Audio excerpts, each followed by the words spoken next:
Friends, welcome to Rama's Arusuvai kitchen. நாம் இன்னைக்கு இந்த வீடியோவில் என்ன பார்க்க போறோம்னா, இன்ஸ்டண்ட்டாக செய்யக்கூடிய ஒரு தோசை ரெசிபி தான் பார்க்க போகிறோம். தக்காளி தோசை இப்படி இன்ஸ்டண்ட்டாக வீட்டில் செய்யலாம் அப்படிங்கிறதான் பார்க்கலாம். வீடியோக்குள்ளே போகிறதுக்கு முன்னாடி சேனலை ஃபஸ்ட் டைமாக பார்க்குற ஃப்ரெண்ட்ஸ் சப்ஸ்கிரைப் பண்ண மறந்துடாதீங்க. கூடவே இருக்கிற பெல் ஐக்கானையும் கிளிக் பண்ணிக்கோங்க. அதில் ஆல் ஆப்ஷனை செலக்ட் பண்ணிக்கோங்க. இந்த தக்காளி தோசை செய்கிறதுக்கு நம்ம ஒரு மிக்ஸி ஜாரில் ஒரு 2 தக்காளியை நம்ம பொடியாக நறுக்கி எடுத்துக்கோங்க. இப்போ இதில் ஒரு சின்ன துண்டு அளவுக்கு இஞ்சி சேர்த்துக்கலாம். உங்கள் காரத்துக்கு ஏற்ப வத்தல் சேர்த்துக்கோங்க. நான் ஒரு 3 வத்தல் சேர்த்துக்கிட்டேன். இதெல்லாம் சேர்த்துட்டு நல்லா பேஸ்ட்டாக அரைச்சி எடுத்துக்கோங்க. அந்த தக்காளி எல்லாம் திப்பி திப்பியாக இல்லாமல் நல்ல ஒரு ஃபைன் பேஸ்ட்டாக வரைக்கும், நல்ல ஒரு பியூரி ஆகிற வரைக்கும் இந்த அளவுக்கு நம்ம அரைச்சி எடுத்துக்கலாம். இப்போ இதில் பார்த்தீங்கன்னா 3/4 கப் அளவுக்கு ரவை சேர்த்துக்கோங்க. வெள்ளை ரவை நம்ம எடுத்துக்கலாம். இது ரொம்பவே இந்த தோசைக்கு நல்ல கிறிஸ்பியாகவும் இருக்கும், டேஸ்ட்டாகவும் இருக்கும். ஸோ 3/4 கப் அளவுக்கு நம்ம வெள்ளை ரவை எடுத்துக்கோங்க. அதே கப்பில் 1/4 கப் அளவுக்கு நம்ம கோதுமை மாவு எடுத்துக்கலாம். கோதுமை மாவு எதுக்குன்னா ஒரு நல்ல ஒரு பைண்டிங்காக தான் கோதுமை மாவு. தேவையான அளவுக்கு உப்பு சேர்த்துட்டு கொஞ்சமாக தண்ணி சேர்த்து நல்லா பேஸ்ட்டாக அரைச்சி எடுத்துக்கலாம். பாருங்க, நல்ல ஒரு பேஸ்ட்டா ஒரு லைட்டா குருணையா இருக்கும். நல்ல ஒரு ஸ்மூத்தான ஒரு பேஸ்ட்டா நம்ம எடுத்துட்டோம். ஸோ இதுதான் தோசை பேட்டர். இதை நம்ம ஒரு பவுல்ல மாத்தி எடுத்துக்கலாம்.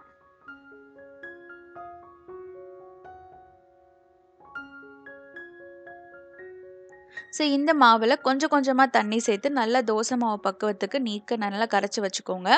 நல்ல கெட்டியாக இருந்தால் உங்களுக்கு தோசை நல்லா வராது. ஸோ அதனால் தோசை மாவு பேட்டர் நம்ம எப்படி இருக்குமோ அந்த கொஞ்சம் தண்ணியாக இருக்கும்ல, அந்த மாதிரி நம்ம கரைச்சி எடுத்துக்கலாம். இது கொஞ்சம் நேரம் ஊறட்டும். ஒரு 10 நிமிஷம் ஊறட்டும். அந்த 10 நிமிஷம் ஊறின பிறகு நாம் ஒரு 1/4 டீஸ்பூன் அளவுக்கு பேக்கிங் சோடா, ஒரு ஆப்ப சோடா இருக்குது பார்த்தீங்களா, அதை குக்கிங் சோடா அதை நம்ம சேர்த்துக்கலாம். சேர்த்துட்டு நல்லா மிக்ஸ் பண்ணிக்கலாம். இப்போ நம்ம நார்மலாக தோசை ஊற்ற ஆரம்பிச்சிடலாம்.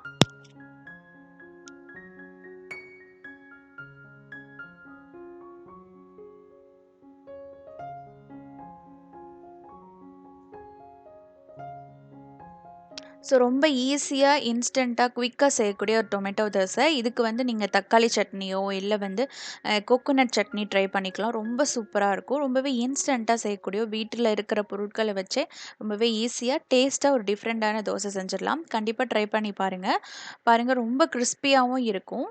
உங்கள் குழந்தைங்களுக்கும் ரொம்பவே பிடிக்கும். கண்டிப்பாக இந்த தோசை ட்ரை பண்ணுங்கள். நம்ம சேனல் நிறைய டைப்ஸ் ஆஃப் தோசை வெரைட்டிஸ்லாம் இருக்குது. அதோட வீடியோஸ் டிஸ்கிரிப்ஷன் இல்லைனா எண்டு கார்டில் இருக்கும், அதையும் போய் பாருங்கள். இந்த வீடியோ உங்களுக்கு பிடிச்சிருந்தா சேனலை மறக்காமல் சப்ஸ்கிரைப் பண்ணிக்கோங்க. இந்த வீடியோக்கு ஒரு லைக் கொடுத்துருங்க.